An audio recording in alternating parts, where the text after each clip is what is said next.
আজকে আমরা কুচবিহার জেলা পার্টি অফিসে ভারতীয় জনতা দলের দুজন কর্মীকে তারা স্বেচ্ছায় আমাদের দলে যোগদান করার ইচ্ছা প্রকাশ করেছে। তাদের ইচ্ছা প্রকাশ করায় আমাদের জেলা পার্টির নির্দেশে ব্লক সভাপতি এবং অঞ্চল সভাপতি যৌথ সমন্বয়ে এবং লোকাল যেসব আমাদের কর্মকর্তা আছেন তৃণমূল কংগ্রেসের, তাদের সঙ্গে কথা বলে দুজন ব্যক্তিকে আমরা সর্বসম্মতি ভাবে আমাদের দলে অংশগ্রহণ করার সিদ্ধান্ত নিয়েছি।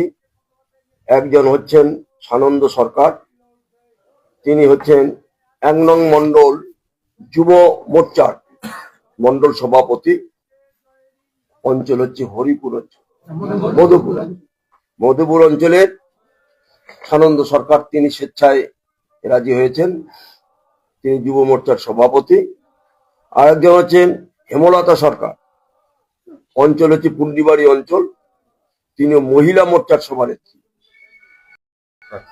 প্রাক্তন এবং প্রাক্তন পঞ্চায়েত না মহিলা সভাপতি, তিনি মহিলা মন্ডলের মোর্চার সভাপতি এবং প্রাক্তন বিজেপি পঞ্চায়েত। এই দুজন ব্যক্তি স্বাভাবিকভাবে বিজেপি দল যে কুচবিহার উত্তর বিধানসভা নিয়ে গর্ববোধ করে, তার মূল স্তম্ভ দুটো আজকে তৃণমূল কংগ্রেসের হাতে চলে আসলো।